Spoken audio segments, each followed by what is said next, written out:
अलीगढ़ कड़ी सुरक्षा व्यवस्था के बीच अदा की गई बकरीद की नमाज शहर में अमन चैन और शांति के लिए उठे हजारों हाथ। अलीगढ़ में बकरीद पर भारी सुरक्षा व्यवस्था के बीच ईदगाह और मस्जिद में नमाज अदा की गई। इस दौरान शासन की गाइडलाइन का पालन मस्जिद के लोगों ने स्वेच्छा से किया। शासन के संदेश के अनुसार ही नमाज अदा की गई। शांतिपूर्ण और सुरक्षित माहौल में अदा की गई बकरीद की नमाज।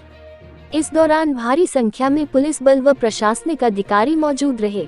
पहले से ईदगाह कमेटी और यहाँ के जो सम्भ्रांत लोग थे उनसे अपील कराई गई थी शहर मुफ्ती साहब से और लोगों के सहयोग से, आपस में पुलिस प्रशासन के सहयोग से शासन की मंशा अनुसार नमाज संपन्न कराई गई। कोई भी सार्वजनिक स्थान पर नमाज नहीं पढ़ी गई और नगर निगम की टीम भी पूरा रात से ही सक्रिय रही। साफ़ सफाई व्यवस्था पूरा देखते रहे, छिड़काव वगैरह। और अभी इसके बाद भी हमारी 48 जगह नगर निगम की जो है पिकेट लगी हुई हैं जो साफ़ सफाई पूरा देखेंगे।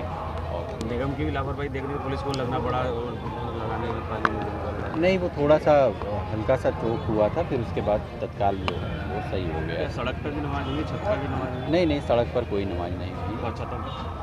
छतों पर भी कोई नमाज नहीं हुई है। शासन की मंशा अनुसार सार्वजनिक स्थानों पर कहीं नमाज नहीं हुई।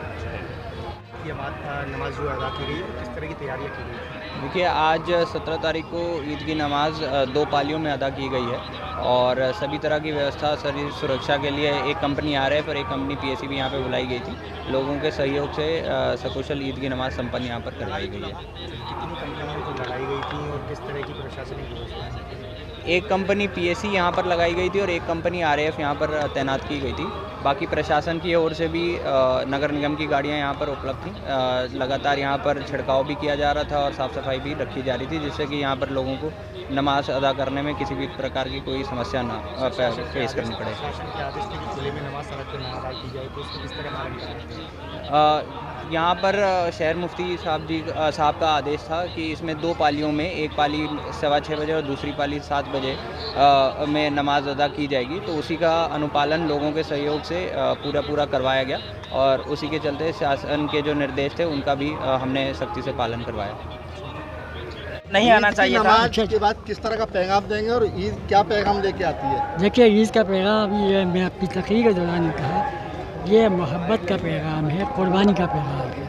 और मैंने ये भी कहा था कि हर मोहब्बत जो है कुर्बानी चाहती है। अगर हमें किसी के साथ मोहब्बत है तो कहीं ना कहीं हमें थोड़ा सा कंप्रोमाइज़ करना पड़ता है और इसी का नाम मोहब्बत है। ये न समझा कि हम किसी तरीके से उसमें एहसास कमतरी में फलाही नहीं, ऐसा नहीं है। वही हुक्म में हमें दिया गया है, उसी के मुताबिक हम उस काम लेते हैं।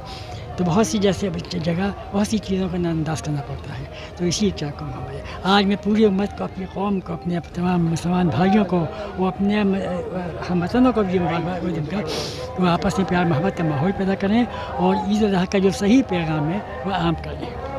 इस तरह से अब ईदगाह में 2 नमाजें हो रही हैं, आज 2 हो रही हैं। क्या मानते हैं आने वाले समय में? देखिए, आने वाले समय क्या है, इस तरह से और स्थिति नहीं बढ़ने का नहीं है, पता नहीं आइंदा क्या हालत हो, ये तो अल्लाह बच्चे जानता है। पैसे से कोई हम पेशन गोई नहीं कर सकते, लेकिन यह है कि जब हालात इस तरह हो जाते हैं तो हमें उसी के मुताबिक अमल करना पड़ता है। असल में चीज़ यह है, बहुत लंबी बात ये कि सड़कों पर नमाज़ पढ़ने की वैसे भी शरन इजाज़त नहीं है। हमारी मौलाना खरबे मौलवी साहब, अल्लाह के शासन ने जिन 7 जगह पर नमाज़ पढ़ने को मना फरमाया, इसमें रास्ते भी हैं। तो हमारे शौक़ नहीं है ये, लेकिन हमारी मजबूरी होती है। और मजबूरी ऐसी है, मजबूरी ये होती है जब मस्जिदें भर जाती हैं, हमारी ईदगाहें भर जाती हैं, तो वो नमाज़ी जो साल में बड़े एहतमाम के साथ यहाँ पे आएँ, वो कहाँ जाएँ? उनकी नमाज़ नहीं करनी चाहिए। इसलिए इसी ज़रूरत इस चीज़ की है कि उनको नमाज़ पढ़ने का मौका दिया है। अब उस सड़कों पर नमाज़ पढ़ लेंगे, नमाज़ हो जाएगी।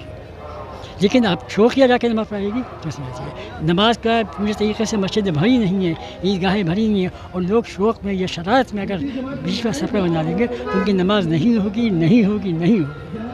अच्छा, जिस तरह से आज व्यवस्थाएं की गई, पुलिस प्रशासन की व्यवस्था मुकम्मल दी थी, लेकिन नगर निगम के द्वारा जो व्यवस्था की गई, मैं नगर निगम से नगर निगम से क्या काशी साहब ने बताया था हमको कि पानी आ गया था।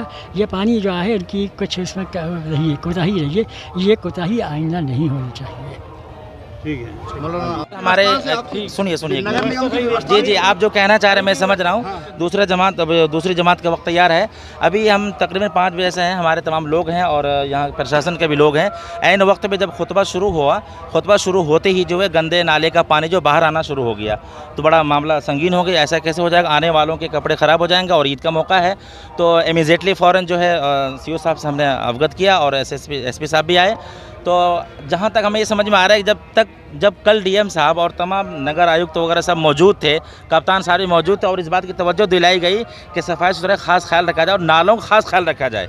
और हमारे इसके जो पार्षद हैं मुशर्रफ साहब, उन्होंने भी कहा था गंदे नाले खास ख्याल रखा जाए। लेकिन ऐन वक्त पे और खुतबे के वक्त पे इस तरह से पानी के बाहर आ जाना, ये मुझे समझ में नहीं आता है। ये शायद हो सकता है कि उनकी सोची बुझी साजिश है या ये कि ऐसा ही हो गया। क्योंकि मैं कह सकता हूँ, चूँकि मैं सुबह से देख रहा हूँ, इंतजामात में लगा हुआ हूँ, लेकिन ऐन वक्त पे खुतबे के वक्त में गंदे पानी का बाहर आ जाना ये ठीक नहीं है, मुनासिब नहीं है।